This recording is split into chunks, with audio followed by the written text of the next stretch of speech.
Very good afternoon.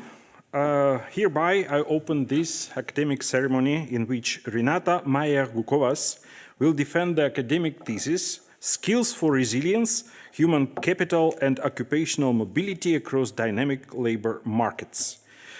May I invite the candidate to present the summary of your study and the conclusions of the thesis. Thank you. Thank you. Dear Rector, dear members of the assessment committee, dear supervisors, family, friends, guests, good afternoon. My name is Renata Gukovas, and I'm here to defend my thesis, Skills for Resilience, Human Capital and Occupational Mobility Across Dynamic Labor Markets. Over the next 15 minutes, I want to tell you a story about 3 workers and about what determines whether a labor market shock destroys their career or merely forces them into crossing to a new peak. Imagine these 3 workers: a salesperson whose firm has just closed, a coal miner whose entire sector is being phased out by environmental policies, and a factory manager whose production processes are being transformed by green regulations. These are not abstractions. They represent millions of workers that are facing disruption that they did not choose or did not cause. Think of each of them as standing on a rocky peak, as in the picture. That's their occupation. Around them, there are several other peaks, other occupations. Some are close and are connected by sturdy bridges. Some are far away and are connected by very narrow and long bridges, separated by deep canyons. These bridges represent the skills that the occupation shares. What determines whether they can cross or whether the crossing goes well is the question at the heart of this thesis. We know from a growing body of research, mostly in high-income countries, that skill similarity shapes where workers go and when they move voluntarily. But what happens when the market forces them off their peak? And does this logic hold in emerging economies like Brazil, where labor markets are very different? Especially in those contexts and during systemic transition like the one to the green economy, evidence is still very scarce. That's the space that my thesis occupies. My thesis addresses this through 3 empirical chapters. Chapter 2 asks, in normal times, do we understand what forms those bridges? Can a skill measure built in the United States actually predict if workers move along our mapped skill bridges, even in Brazil? And is it the same for every worker? Chapter 3 asks, what happens when a worker is pushed off their peak involuntarily, when a firm closes and the transition is not a choice? Does having many bridges protect the worker from this shock? And then finally, chapter 4 asks, what happens when an entire peak crumbles? When the green transition threatens not only one company, but a whole occupation or an entire sector? Who is most exposed, or how steep are the bridges to safety? Our salesperson will guide us through chapter 2 and 3. The factory manager becomes central in chapter 4, and the coal miner represents the hardest case. The worker, all 3 chapters ultimately wants to help. Before I show the results, I'll explain the concept of how I measure skill similarity, the backbone of all 3 chapters. Looking at the Venn diagram that you see on the screen, you see on the left our salesperson. Their peak is built on safety standards and technical process knowledge. In the middle, there is a bridge. Both the salesperson and the factory manager require communication. On the right, you see the factory manager that besides communication, needs team coordination and also needs to know safety standards. The overlap is what I measure. The bigger the shared area relative to everything both occupations require, the stronger and shorter the bridge between these 2 peaks is. Now extend this. If I measure this same bridge between every 2 occupations, I can understand whether one peak is close to every other. How connected and how many bridges does your peak have? The salesperson has many. A coal miner has a few. The connectivity measure is what Chapter 3 uses to ask whether well-connected workers recover better. Finally, in Chapter 4, I also measured the bridge steepness. Even if a bridge exists to a safe occupation, how much would a worker need to learn to cross it? If a bridge is short and flat, that means that it's a low retraining cost. A long, steep climb means that there is a significant investment, a significant skill gap to cross. These three concepts, the bridge strength, the peak connectivity, and the bridge steepness, form the methodological spine of the entire thesis. Now, Chapter 2, Brazil, normal times, workers choosing which bridge to cross. The first results showed that workers do move along the skill bridges. The stronger the bridge are, the more likely the crossing. And this is true even in Brazil, at the case study that I use, because of its interesting labor market and rich data landscape. In this particular case, HICE, an administrative data set of roughly 30 million formal employment contracts per year between 2004 and 2018. I find that skill similarity strongly predicts occupational transition.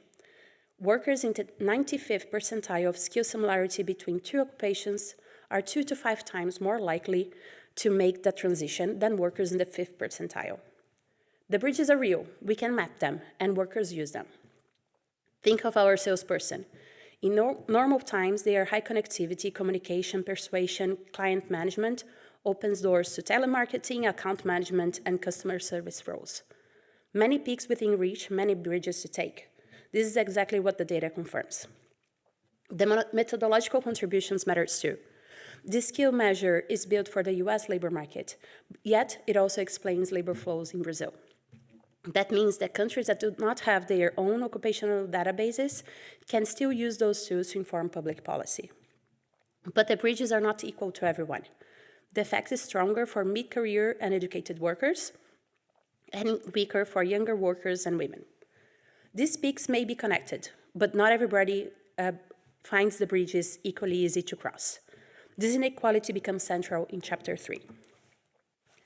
Chapter 3, now the salesperson firm closes. They are pushed off their peak. The transition is no longer a choice.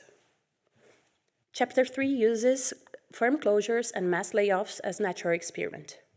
When an entire firm closes, it's likely that the displacement is exogenous, meaning that it's not the worker's fault or related to their individual performance. This allows me to cleanly attribute what follows of the shock itself.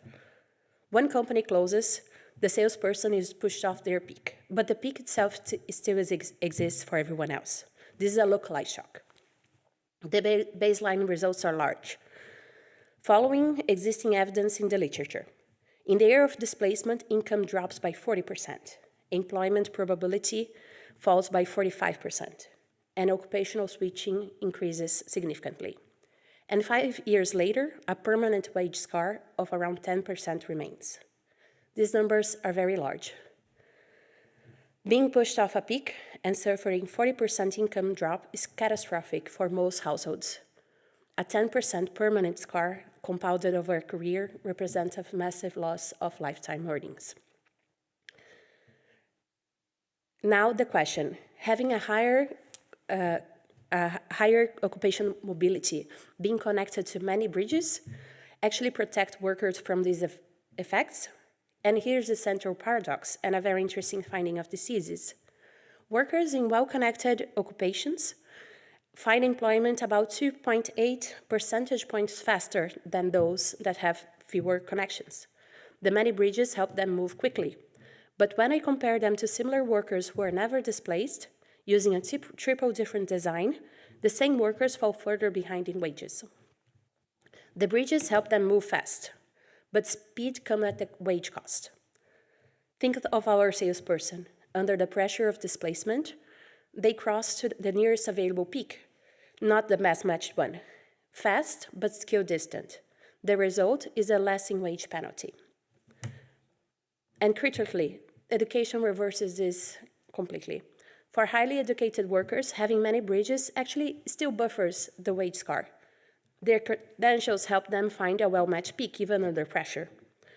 But for less educated workers, the many bridges actually become a trap. Fast crossing to a distant occupation takes them to a lower paying peak, and the mechanism is match quality. The closer the new peak to the old one in the skill space, the smaller the wage loss. Now finally, chapter 4. Now the scale of the shock changes entirely. It's no longer one firm closing, or one worker losing their footing. The entire peaks are crumbling, and the nearby peaks may be threatened too. Chapter 4 moves to Europe and Central Asia and to a very different kind of disruption, the green transition. Environmental policies is reshaping entire sectors. And here's a key distinction to Chapter 3, as I said, where only some workers are affected. This is systemic shock. And some occupational peaks, like coal mining, heavy manufacturing, or carbon-intensive transport, face the risk of crumbling entirely. Workers simply cannot wait for the new firm to hire them in the same occupation. The peak itself is gone, and the nearby peaks are shifting too. Think of our factory manager in Romania. Her plants face new emission regulations and adjacent peaks, and her occupation is not disappearing overnight, but it's shrinking.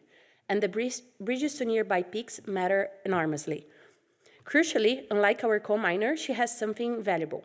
Managerial and coordination skills still exist in many peaks, including green ones, like renewable energy project management or sustainability operations.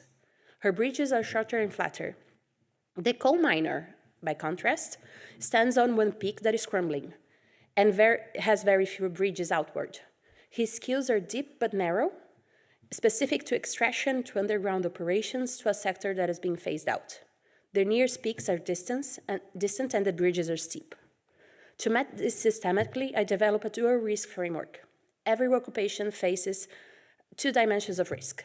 How large is the share of jobs that are at risk from the green transition, and how steep are the bridges to a safe or a green peak? I find that these two dimensions are independent. Some occupations are highly exposed, but require relatively little retraining, like our factory manager. Others suffer little exposure, but are far from other occupations. And finally, some have high risk in both margins, like our coal miner. Across 37 countries and 130 occupations, I find that roughly 15% of workers are in at-risk occupations. The most actionable finding, the bridge to a safe nearby peak is systemically shorter and flatter than a bridge to a green one. Even if green occupations are growing in demand, for most workers, the realistic path is not to leap directly to a green peak. Another finding is that workers in lower income countries face steeper bridges to green peaks, compounding their vulnerability to a transition whose cost they had little part in creating. Stepping back, what does this thesis contribute as a whole? Chapter 2 provides a methodological foundation. Skill similarity measures built abroad can explain labor markets in other countries. This opens the door to workforce policy in countries that cannot afford their own occupational databases. Chapter 3 challenges a naive view of resilience. Having many bridges, highly transferable skills, help you find a new peak after displacement. However, finding a peak fast is not the same as landing in a good one. A quality of recovery matters as much as speed. For a salesperson without higher education, the many bridges were a tool, not a shield. And chapter 4 shows when an entire peak crumbles, the challenge is different in kind. The dual risk framework gives policymakers a map. Which workers are exposed, and how steep are the bridges to safety? The factory manager, despite operating in a threatened sector, has much shorter bridges than coal miners. And that asymmetry should drive how we design and target interventions. Together, the 3 chapters offer a unified, portable, skill-based resilience framework, and it's applicable across shocks, sectors, and data environments. But what does this mean for policy? Finally, the policy punchline is precision. Not every displaced worker needs the same kind of intervention. What they need depends on how close they are to a nearby safe peak. Our factory manager has short, flat bridges to adjacent peaks, green project management, etc. For her, temporary income support while she makes the crossing is enough. How a salesperson, mid-career with some education, her skills can be redirected, but she needs guidance to a best match peak and some training. Our coal miner faced steep ridges in every direction and is likely older with lower formal education. For him, only intensive and sustained reskilling, combined with wage subsidies and credential recognition, may prevent permanent scarring, as documented in Chapter 3. However, sometimes early retirement might be the best policy in these cases. And critically, this framework is immediately actionable. The skill similarity and connectivity measures that I developed can be embedded in early warning systems and labor market monitoring platforms, even in data-scarce countries. Policymakers do not need to wait for a shock to hit. They can identify, based on the existing literature, who are the most vulnerable peaks in advance. And I'm aware of the limitations of this work and very happy to discuss them in the questions. Labor markets will keep changing, peaks will keep crumbling, new ones will emerge. And the question is not whether workers will face disruption, they will. It's whether we have the tools to help them find the right bridge before the fall becomes permanent. This thesis argues that carefully measured, consistently applied, and precisely targeted skills are those tools. Thank you, and I look forward to your questions. And I return the word to the Director. Thank you for your presentation. Let's start the Q&A. The first, I would like to give a floor to the chair of the assessment committee, Professor Dr. Christophe de Witt, chair of Educational Economics and Political Economy, Maastricht University and KU Leuven. The floor is yours. Thank you, Mr. Chairman. Dear candidates, first, allow me to congratulate you with your PhD thesis. It's a very strong, coherent, and policy-relevant dissertation that makes a clear contribution to the literature on human capital, occupational mobility, and labor market resilience. The dissertation is particularly compelling because it brings together methodological innovations, solid empirical work, and a strong concern for heterogeneity and equity.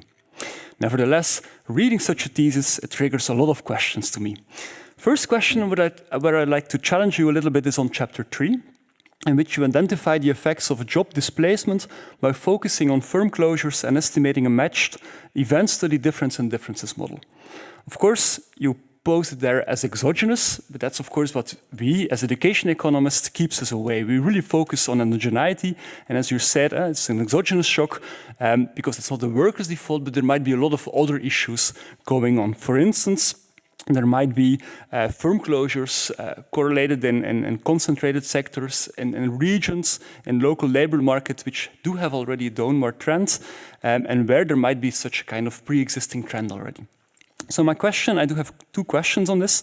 First question is, to what extent do your matching procedures and fixed effects deal with the selection, anticipation, and compositional differences between the treated and the control workers?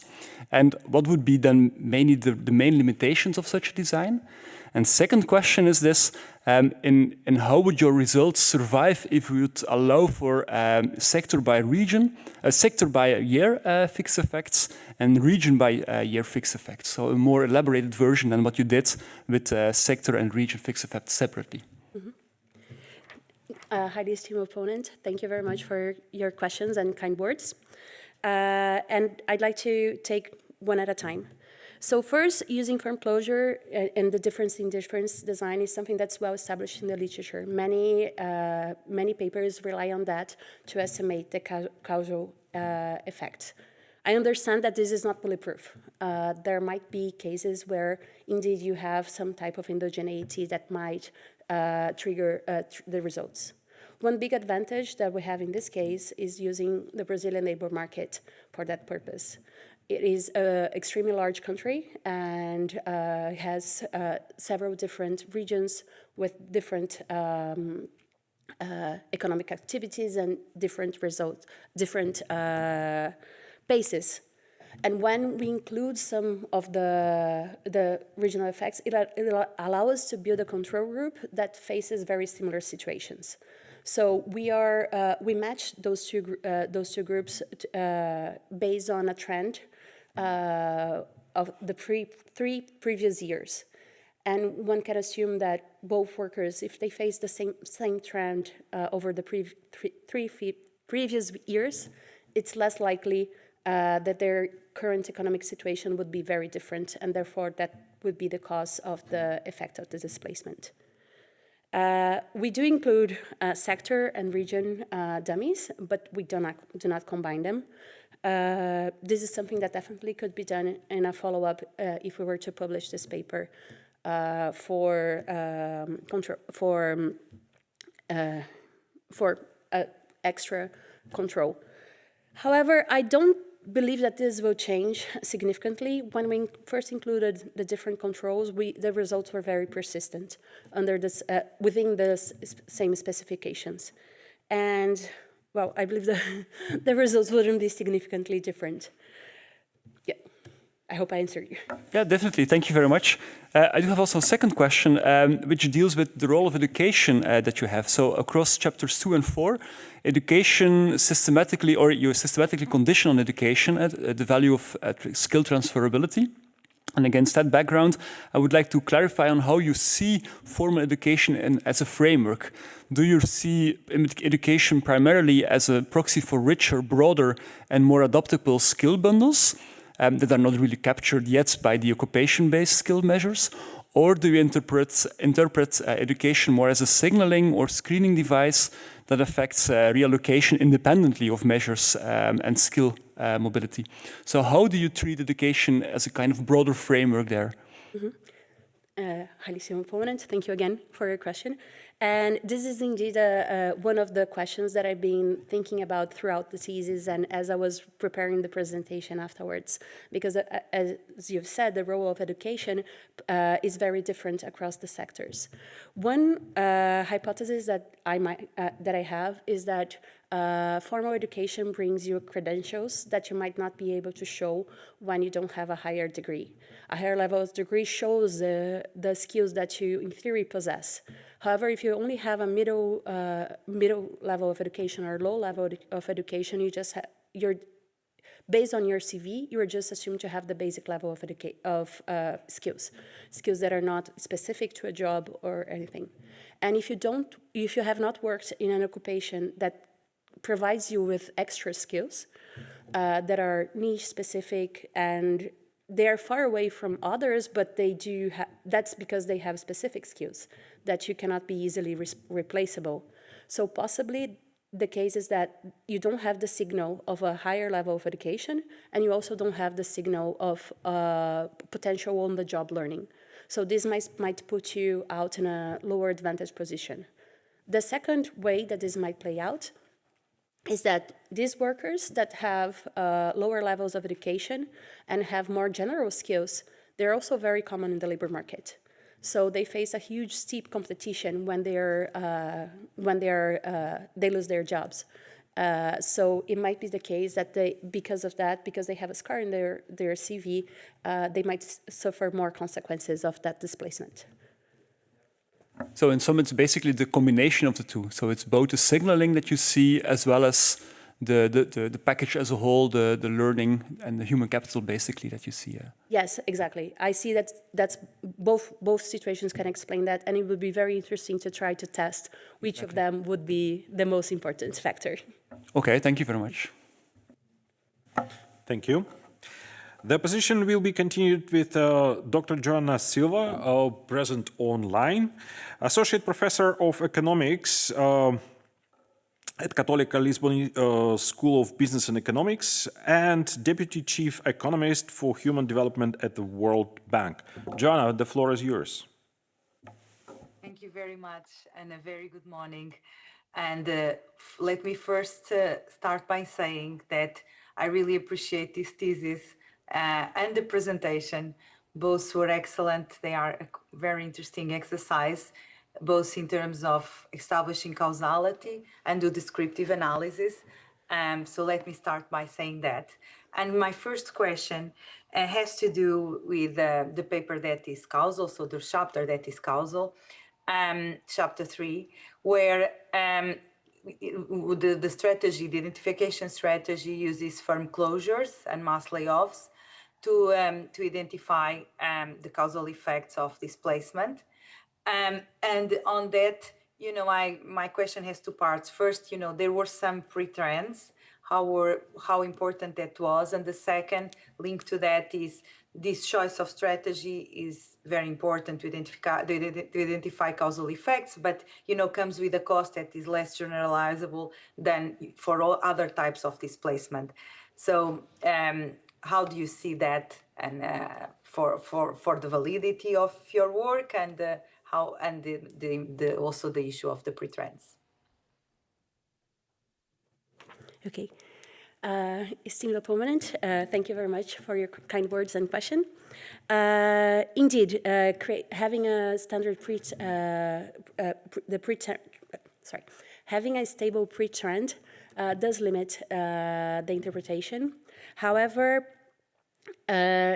one thing that would be very hard to do is to capture what is the effect of these skills for workers that you do not have this pre-trend established.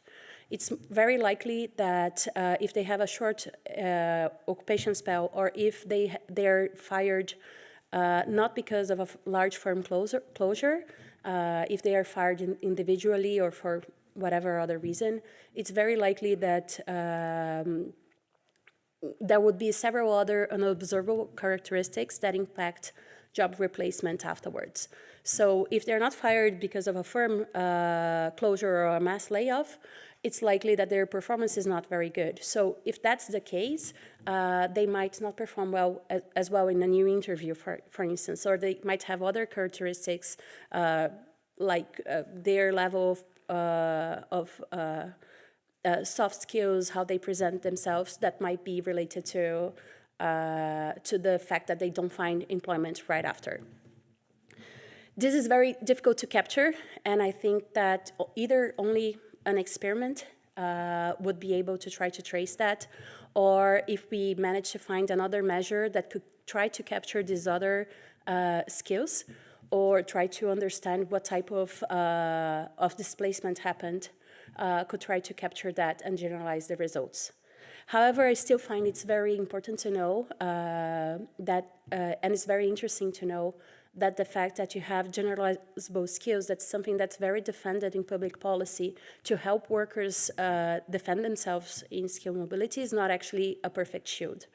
This is something that has been, that policymakers and even academics have argued that developing these soft skills that are generalizable would help workers, but maybe without the credentials, these are not enough.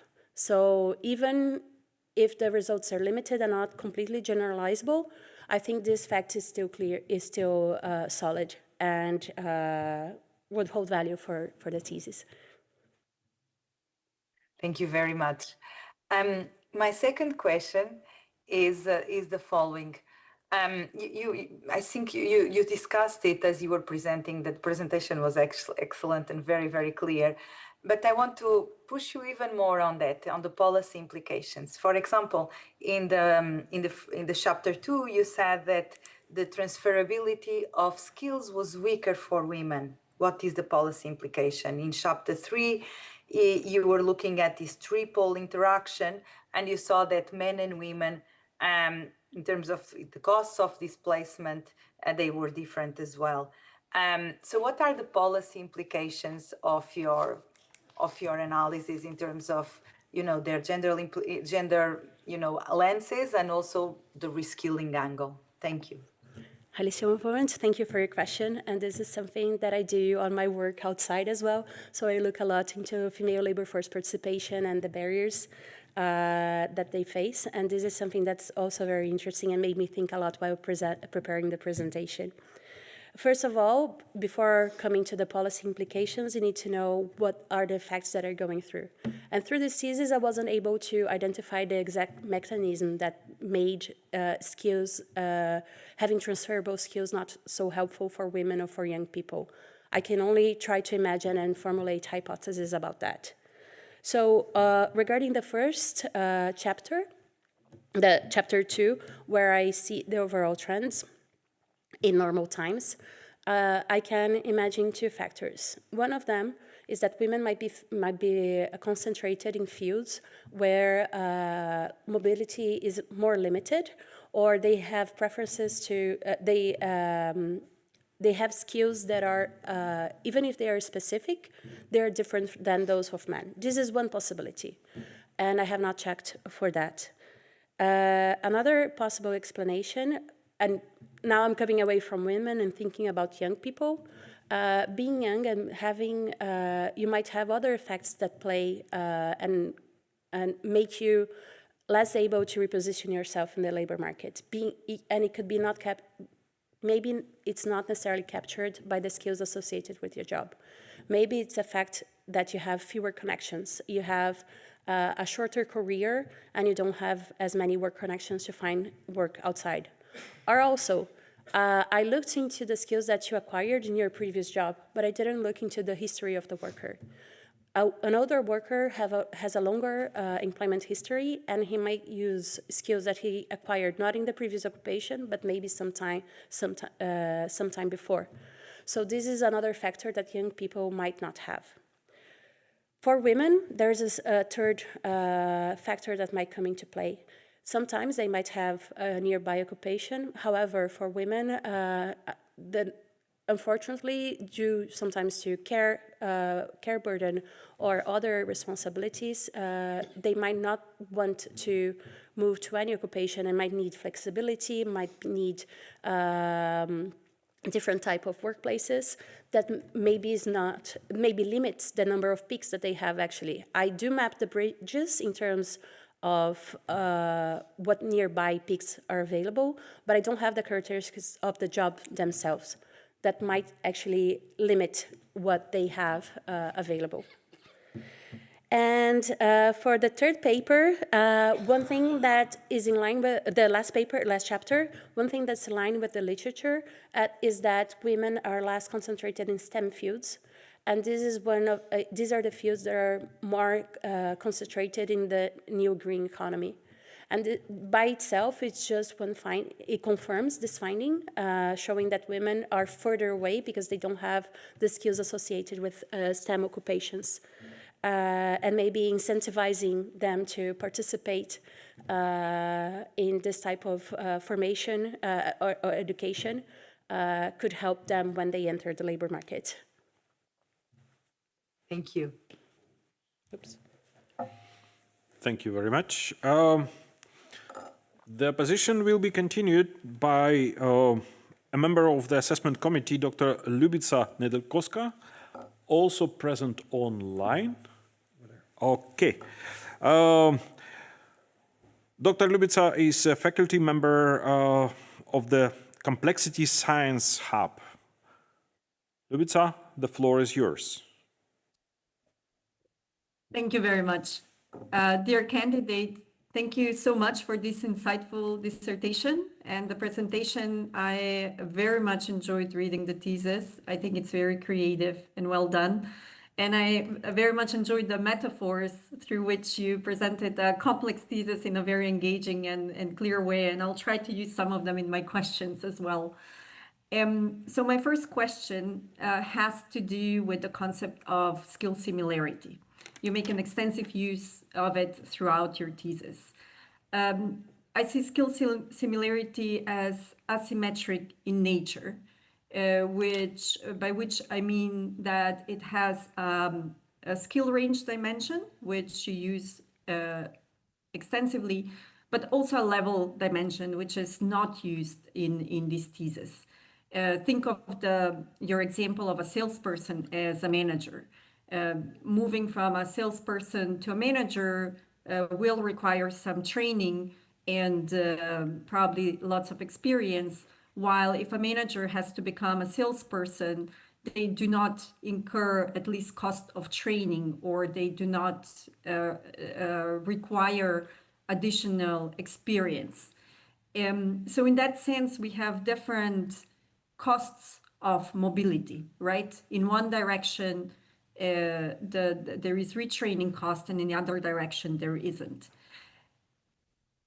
So if you would write another paper on this topic, and you would try to improve on this aspect of skill similarity, what ideas come to mind? How would you go about it? What would you need?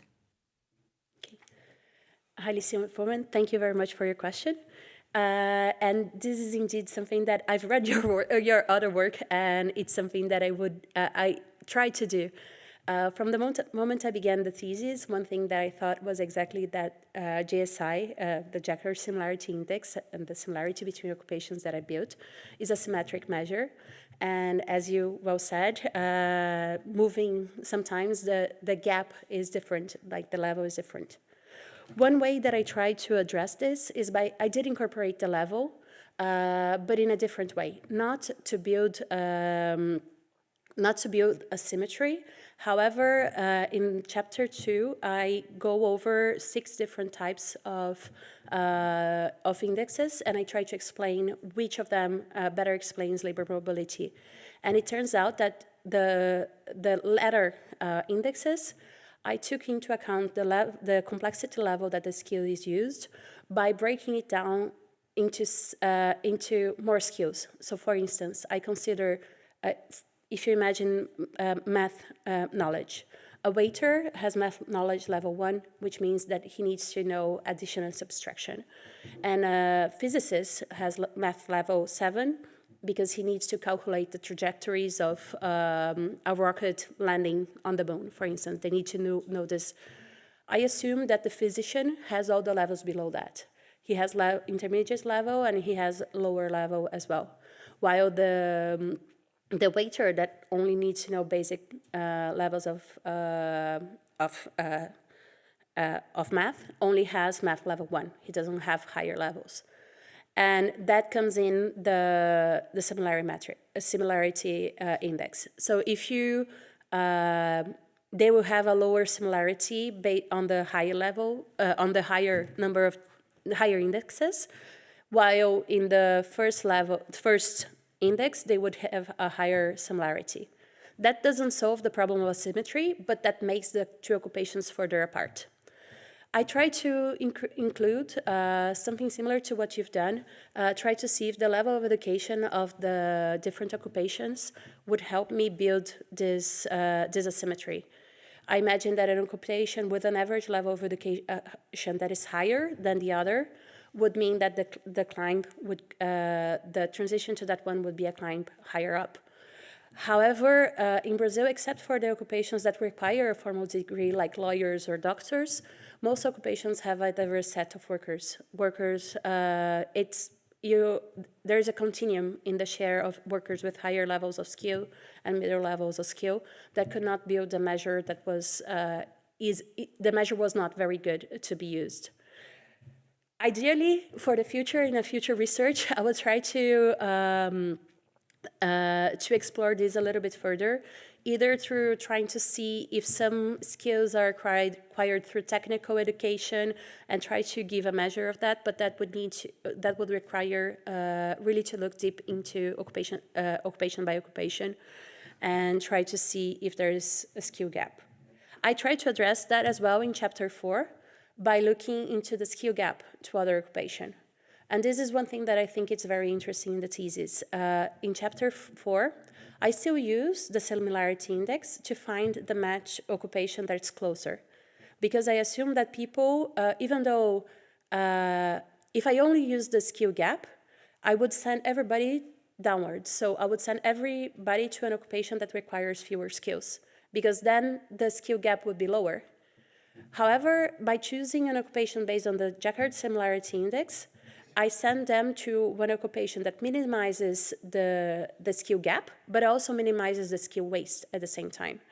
So they don't waste the skills that they have acquired, and it also considers a lower gap, even if it's not the lowest. But the second step to estimate the cost of transition, I only look at the skill gap, what they would need to acquire to move into that occupation. And there I also use this metric that weighs higher levels of skills. So I use the JSI that takes into account higher levels of each of the dimensions of skills, and calculate the gap based on that. And the higher the level of skill, the higher the cost of training. I answered the question. Thank you very much. Is there time for a second one? For a short one, yes. Excellent. In the thesis, you take the occupational network of Brazil. So in your metaphor, the peaks and the bridges as given, as fixed. However, large-scale shocks like the green transition, or now we can also think of AI, do not only affect the outcomes like the probability of employment or wages, but can actually rewire this network, can kind of rewrite the bridges and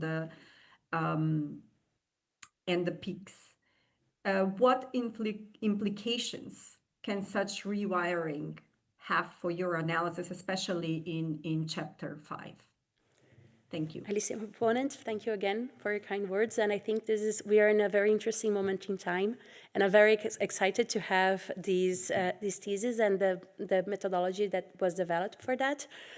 Because actually I think while, for instance, the adoption of AI does change a lot the task content of occupations and does change the bridges. An occupation that previously didn't have anything in common might start to have something in common because they begin, both of them, to use AI or other type of skills.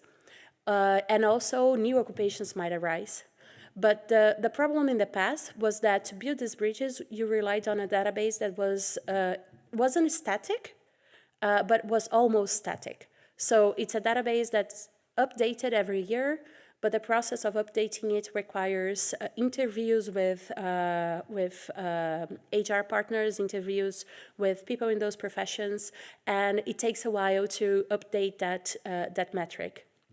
Nowadays, with the technology, it changes the impact, but it also changes the way we might measure that.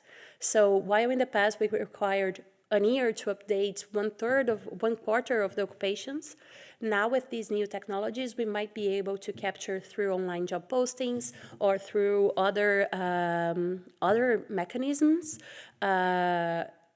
information regarding the skills associated with the occupation. So it would, in theory, it would be possible to update the skills required by occupation and update the map as times go faster than we were able to do it previously. And I think it would be really exciting to see that come to life and that be incorporated into public policy.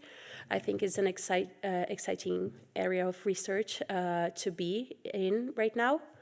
It does have limitations because I believe that job postings is still not an ideal source of information because you rely on the quality of the person publishing the job posting. And sometimes these job postings don't include all the skills required. Sometimes the skills required are assumed. So when you post somebody to be a waiter, you assume that the person is able to carry a tray. And this is something that you don't write down on a TOR, on a term of reference. So it's still not perfect, but I think that in the future, we have this ability of updating this map quicker. Thank you very much. Thank you. The opposition is continued with a member of Assessment Committee, Professor Dr. Mark Levels, Professor of Sociology of Technology of this House. Thank you. Yes. Let me also congratulate you, dear candidate, on this fine piece of scholarship. And let me also extend the congratulations to your supervisors. It's always nice if you have the book ready, and it's a very good piece of work that you can all be very proud of.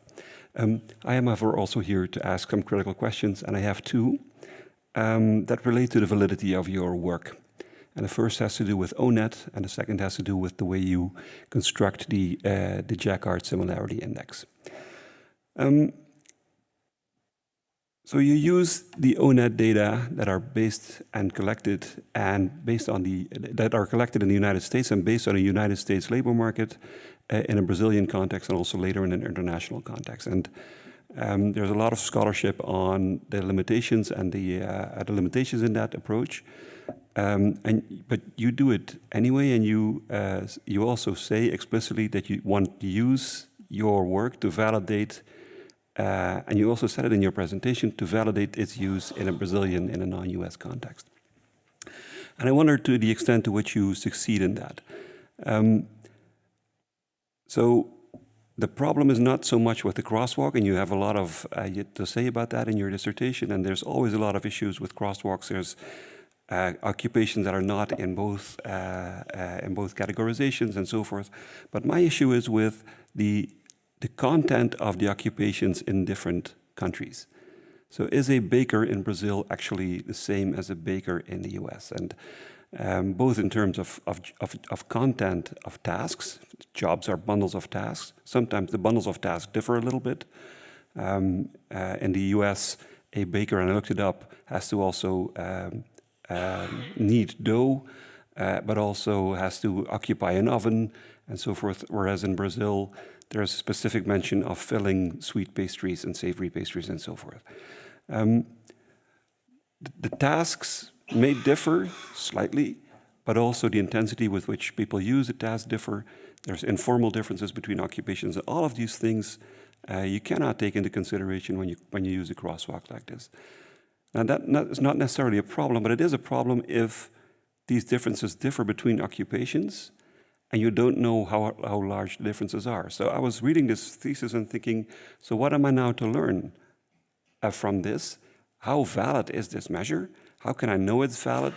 And to be honest, I think you make a very fine argument in many different places in your dissertation, but not so much here. So I think you want to, and I looked it up in page 37, you make the argument that your estimates are the same more or less in Brazil than they are in the US, and I think that's the main argument for saying that you've validated the use. But then you also add a footnote 21, where you say, but there are still skills differences, and that left me a bit hanging. So maybe I want to invite you first to explain to us why you think it's a valid measure, based on what argumentation, and then I'll move to my second question afterwards. Thank you. Halissimo Moment, thank you for your words and for your question. And this is something that I've debated, and it's a question that I've received throughout the entire process of the PhD, ever since I started the process. As I was putting down my proposal in the very beginning, chapter 2 wasn't part of the thesis. It wasn't meant to be a standalone chapter. It became a standalone chapter precisely because this question kept coming forward many, many times. So, and in short, the skills are probably not the same. For instance, you can think of a very easy example of a construction worker or somebody that works in construction in the US. They have to know a foreign language. Most workers that work in construction in the US speak Spanish. And in Brazil, you don't need to learn a foreign language to work in construction. And this is something that's a significant difference, and it's easy to understand. This is not captured by crosswalks, for sure, and this is not captured in the thesis. However, the second point that you mentioned, it's what's crucial to determine the answer to this question. Because since I'm using the Jaccard Similarity Index and not the skills per se, what matters is that the relation between different occupations is the same. So if the relation between occupations was indeed different, probably I wouldn't see workers moving between them. The chapter 2 doesn't argue that the skills are exactly the same. It validates the use of the skill difference measure. So it says that even though it was not built for that, maybe the skills are different, but it still explains a lot of the movement between occupations. So if you want to build a policy that tries to inform workers where they could go, it's something that you can use in the absence of a better measure or a better localized system. However, there's another side of that I didn't include so much because this is something that's really ongoing. I've seen more than one example where other countries try to introduce their own ONET at a lower cost. For instance, I've seen the case of Estonia, where they built an institute, and to build their own ONET, they didn't start from scratch. They used ONET, they used the crosswalk to ESCO, and what they found in the first interviews is that even though there were some differences to the local context, most of it was still very relevant. So it might be the case that a construction worker needs to learn Spanish in the US, but not in Brazil. But almost everything else is more similar. So they still need to have physical strength to conduct the tasks. They still need to have some type of organization to follow instructions. They need to understand it. So all the other skills are still very valid. And that's what they found in Estonia.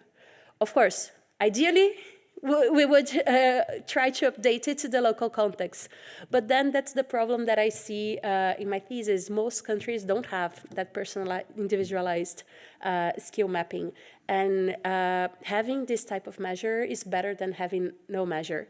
So even if you have a result with a limited validity, it's still better to have this limited validity than have no result at all. One follow-up, please. I fully agree. But would it not be better, because you say in your policy advice you have a 1.3 higher chance of moving between, of moving to an occupation that is more similar? Would it not be better to introduce such strong, I guess, quantitative evidence with a qualifier, with a caveat, where you say, but also to policymakers, there is a chance that this might be off. Mm-hmm. So it's 1.3 for JSI 1, but I reach 3.8 on JSI 5 and 4.98 in JSI 3. And I think 4.98 is extremely, it's a result that's much higher than what was found in the US. So yes, we might add this footnote and say that this is the measure. The importance is not the skills itself, is a measure that checks the similarity between two occupations. But I believe it's a very high result, and it solidifies the use of this skill similarity measure. Thank you very much. Thank you. The opposition is continued by Dr. Jesse Bakens, senior researcher at Roe Institute, Maastricht University. Thank you. Dear candidate, I would also like the other opponents, like to congratulate you with a very interesting thesis. And I share in their praise that you did a really fine job at applying these concepts, right, that were constructed in the US, in Europe, to, you know, outside of their context. And I wanted to ask a question about it, especially because you touch upon it also in your discussion, and it's about the applicability of the results that you find in the informal labor market, which is very large in Brazil, as you stated. Right, so, you know, the informal labor market is not taking into consideration, and you write that if you look at skills-based approaches, that they should be extended to informal settings. And I want to push you a bit on this and ask if you want to elaborate a bit on what you expect to be different. If you look at skills-based approaches, what should we think about if you look at occupational mobility, resilience strategies, if you look at the informal labor market? And maybe also, for example, for the green transitions, what are the blind spots that you're having if you have your results from the formal labor market and you want to apply them to the full economy in Brazil? Okay. Esteemed opponent, thank you very much for your kind words and for your questions. And also, this is a question that I kept asking myself throughout the entire process of the thesis. In the case of Brazil, where informality reaches 40% of the workers now, and in the beginning of the period that I studied in 2004, it's actually closer to 60%. This number has gone down in the past. This is something that's very important. So one thing to consider is that we don't have information about the occupations of the informal labor market. So unfortunately, it's not easy to extend that. We could use maybe some type of labor force survey that tries to identify the closest link, but it's possible also that there you have even more of a difference between occupations. If you are a salesperson on a formal job, you have one set of skills, and if you're a salesperson on an informal economy, you probably have to acquire different types of skills related to that. So the mapping would not be really good. One way that we can look at it is to think about workers with higher levels of education. While the overall share of workers in Brazil that are in the informal economy is 40%, on the higher levels of education, that numbers drop significantly, if I'm not mistaken, to less than 10%. And this is also one of the reasons why we might see the higher results of the skill similarity measure to occupations, to workers with higher level of education, because actually they're less likely to go to the informal labor market. And then we see their real trajectories.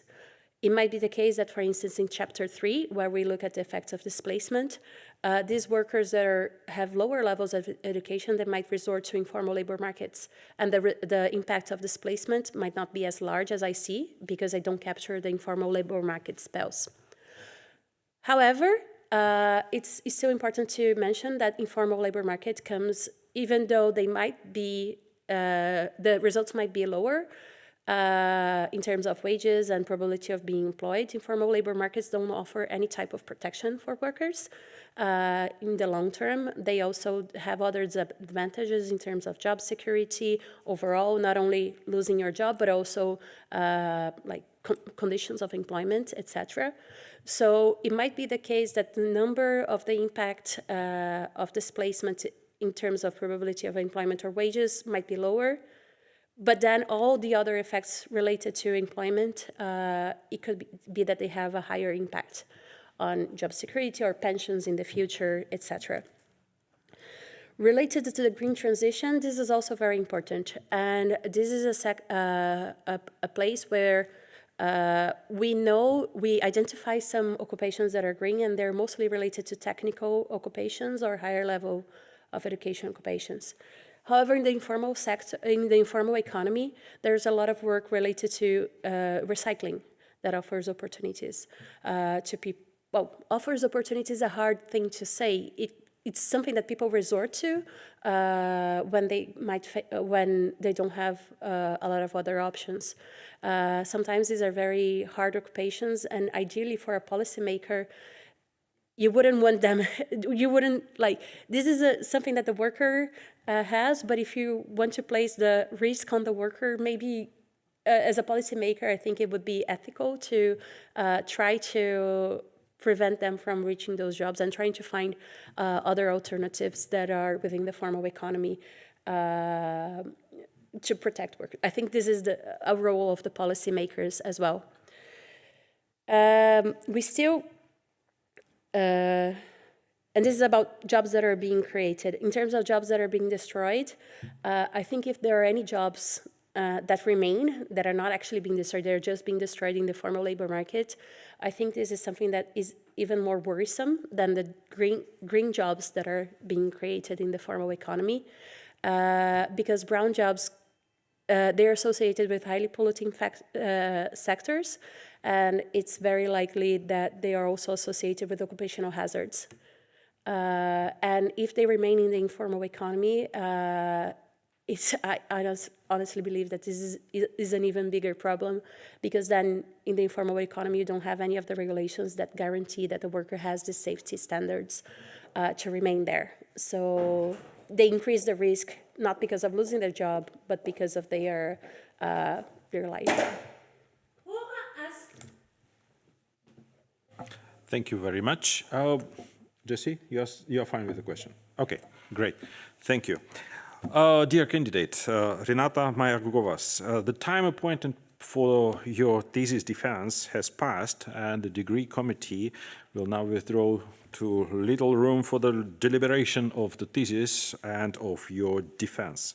I request that you and your family, friends, colleagues will wait in this very room for our return. Thank you.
Renata Gukovas.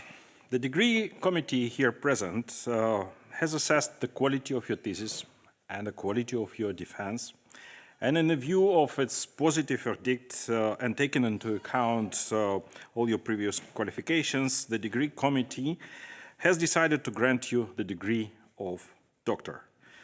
Professor Frosch, you're authorized to confer upon the candidate this academic distinction in accordance with Dutch university custom. Please, Didier. Do you protocol? Do you promise to work in accordance with the principles of scientific integrity at all times, to be careful and honest, transparent, independent, and responsible? I promise. By authority vested in us by law and in conformity with the decision of the committee here present, I hereby confer upon you, Renata Gukovas, the degree of doctor and grant you all the rights attached by custom and law. As evidence of this, I now present you with the degree certificate signed by the rector, the secretary, and the other members of the committee and affixed with the official seal of the university.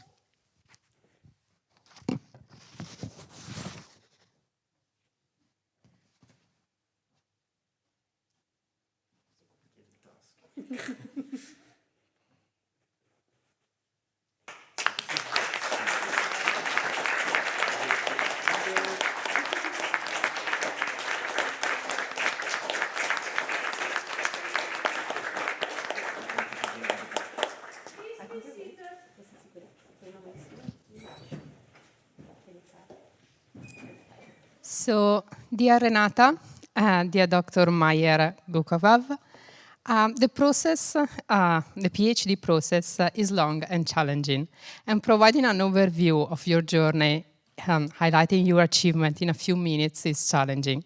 So I will try my best. I will try my best also to avoid to get too much emotional. I still remember when you presented your first proposal draft back in 2019. I had just arrived in Maastricht and was adjusting to the institute. And when you asked me to join the supervision team, I accepted without hesitation. I accepted with enthusiasm, also because you gave me a very good first impression. That was confirmed, by the way. I liked your passion and your smiling. It was evident that you care about what you wanted to study. Reading your acknowledgement, I had the opportunity to know more about you. And I learned that you rank first at AMPEC. Now your husband will smile. I was not aware of AMPEC, so I Googled. And I realized it's the national admission test for a prospective master's student. That means that you rank first in your court nationwide. And Brazil is not a small country. Your husband, quoting you, never missed a chance to tease you about that, while you were repeating that it means nothing at all. I have to say that I disagree with you. I think that it means a lot, so I will join your husband in teasing you. And I think it means two things, in particular, that you are smart and at the same time you are modest. So, and here is the first thing I want to talk about you. You being modest. A couple of weeks ago, we met to practice your presentation, and you were finalizing the logistic for today, and at the end of your presentation, you told me, you know what, I saw the book, and I started to be proud of what I did. I think that you have to be proud of that. And I don't know if you realized, because we were behind a screen, but I felt so happy to hear that, because you deserve that pride. You have to be proud of such a great achievement. Now it is real. Here we have the book. There you have the certificate. So you should be proud of this outstanding achievement. And Renata, if I have to describe you in one word, apart from saying that you are smart and modest, I would pick up the word resilient. So this is also a good match with the title of your dissertation, Skills for Resilience. Because your journey has not been easy, not easy at all. 1 year after you joined our PhD program, COVID-19 arrived. And from one day to the another, you had to isolate yourself at home. So you had to reinvent your office routine while continuing to work on your dissertation. But this was not the only challenge. When things seem back to normal, you experience a data disruption. So you lost part of the data, but again, you did not step back. You reconstructed the data again, and you moved on.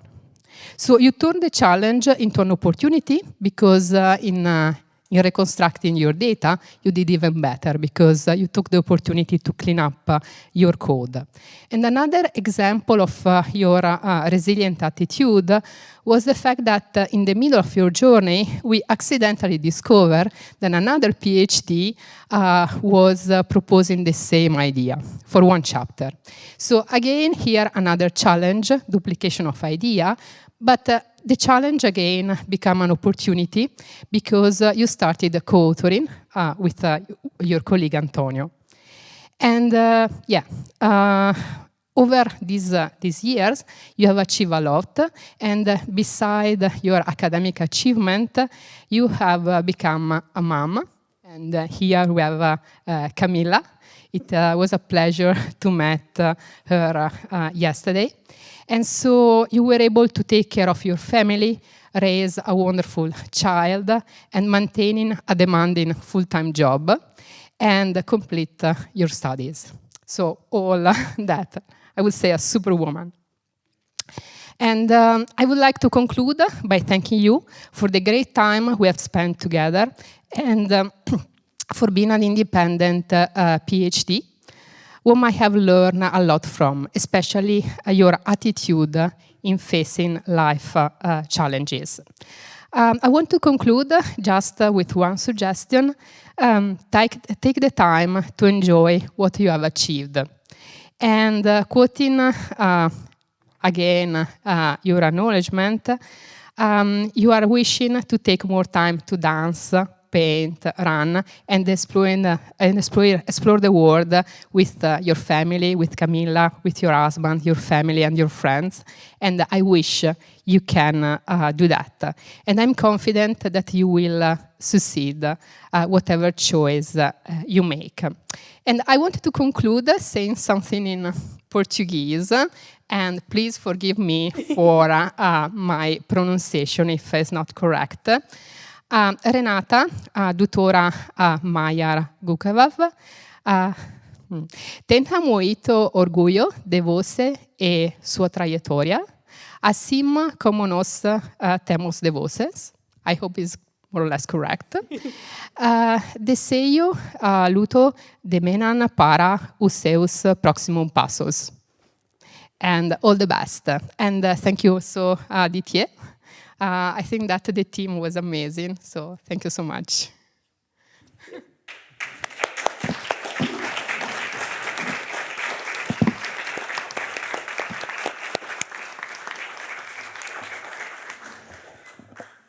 Dear Dr. Maastricht Gukovas, also on behalf of Maastricht University, I congratulate you sincerely with this degree. Great achievement. Thank you very much. And with this, I would like to close this academic ceremony.